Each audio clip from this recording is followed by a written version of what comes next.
What I'm hoping to go through today is 3 basic ways to drift a front-wheel drive car. Now these 3 things are important to anyone, like anyone that's fast driver, like racing driver, rally driver, circuit, whatever, will know these techniques and use them all the time. You probably don't use handbrake in F1 car, but rally car, you definitely use all of these. The most important part of all of them is weight transfer.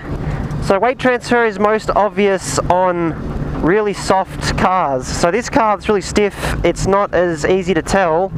So the best thing to practice in is a really soft stock car, and you'll see what I mean. If you get in a really soft standard car and you stand on the brake, the car like noses down. It's because all the weight in the car has gone to the front and it's lifting the back wheels off the ground and pushing the front ones down.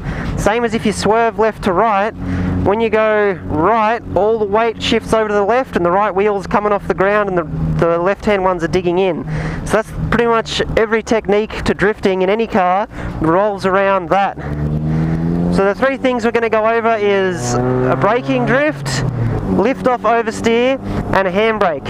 So I think the easiest one is a handbrake. I'm sure you all know how that works. The handbrake is the least reliant on being able to weight shift properly. You just pull it, the back wheels lock up, lose grip, and the car goes round. So we'll cover that first. I'm going to do all the explaining probably on this corner, which is the main corner at Ebisu on North Course, which is the one at like the very top of the hill. So all we're going to do is come in at a moderate speed, turn in, pull the handbrake to get the car to step out, let go of the handbrake and accelerate out of the drift. So because it's a front wheel drive car, accelerating will like snap it straight, pull the car straight. So we'll be decelerated when we pull the handbrake and then power on and straighten up. So we'll just give that a go. I think I just hit a dragonfly, that's sad. Okay, so coming into the corner, I'm going to slow down to second. We come in, turn, pull the handbrake and accelerate and straighten up. So you'll see that I let off when I pulled the handbrake to get it to step out, and then accelerated again to get it sliding. And you just use the handbrake as much as necessary. Another thing that's important with the handbrake one is don't pull it going straight and then turn. Sort of turn, get the car going and then pull it, because if you just pull it straight, you're in danger of going one way or the other, which obviously you want to go the way the corner's going. So always get the car going in the direction you want and then pull the handbrake. So we'll just demonstrate that again. So we'll go with nice easy second gear, come in, turn, pull the handbrake and then power. So you saw I hit the handbrake twice that time to get it going a bit longer. So I think we'll do 3rd and final demo of the handbrake, and this time I'll keep pulling it on and off and accelerate and decelerate as necessary. See how far we can get the car to go around the corner. So same thing again, this time we're going to try go further. So handbrake, I'm on the power, staying on the power the whole way, and then as the car starts to straighten, I'm pulling the handbrake again to keep it sliding, and just do that as far as you need to go until it goes all the way around the corner. A lot of people seem to comment on videos and stuff and go, oh, it's not real drifting because you can't like drift around a roundabout, round and round and round. There's no reason you can't. You just keep going, keep your foot in it, handbrake is necessary, and it'll just go around as many laps as you want until the tyres burst. The other thing is, stabbing the handbrake like this instead of just pulling and holding it, it doesn't make flat spots and it doesn't do anything bad. So I think the next thing I'll show you is braking drift. So the handbrake, it locked the back wheels. If we didn't weight shift it properly, it's still going to slide anyway. It might just not kick out as fast. The braking drift, we're going to have to try a bit harder. So what we're going to do is we're going to come in faster, hit the brakes. When we feel the front of the car dive, we're going to turn at the same time. So we're lifting the front wheels off the ground, shifting all the weight to the other side, and the car should go around. So we'll give that a go. I'm going to come in with more speed for this one. So I come in, turn, hit the brake, and the car goes round. And then same thing, accelerate, straighten up. So this is a lot easier on a soft car.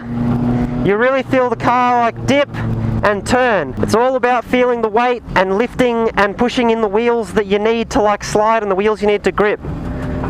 So we'll go around and demonstrate that again. So we're coming in, we turn and brake, and then as soon as we hit the brake you can see the car steps out. So I go again on this one, I turn, brake, and around the car comes. So it's the weight picking off the wheels and sliding around. The final basic thing I'll demonstrate is lift-off oversteer.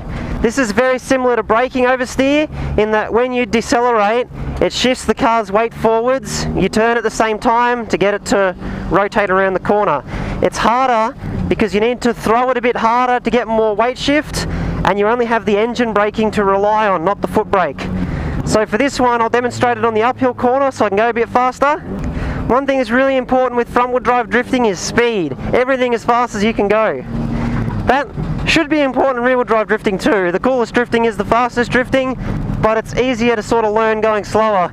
In a front-wheel drive car, you really need to just go as quick as you can, because then you've got more weight, more speed, more energy to use to slide the car. So we'll do that lift off again. Full power up the hill. Getting close to the crest, into third.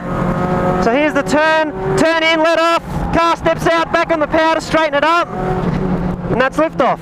Okay, I'll demonstrate the lift-off one more time, and then we'll put all three techniques together, try and do a nice drift over the top of the hill and around the corner. This is a bit more dangerous, this technique, I think, as well, because you need to go faster for it to work. So, as fast as we can go up this hill.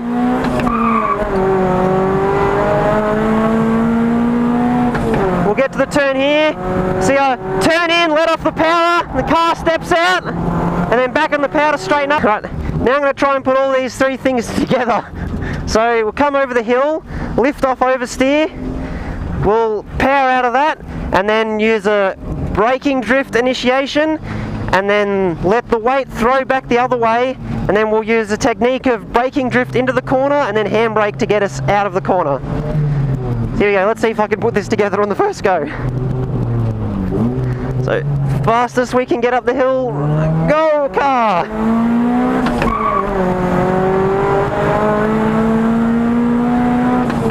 So we're at the top, ready for the lift off, power on, get it straight again, and then braking drift, and then I'm on the brakes and the handbrake.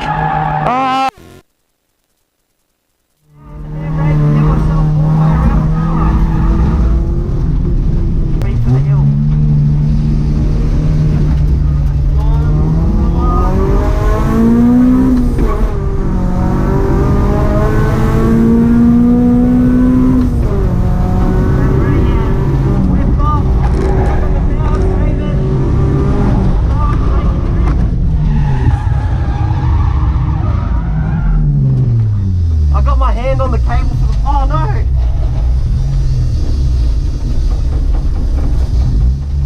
Uh-oh, that's not good. Which camera can I talk to?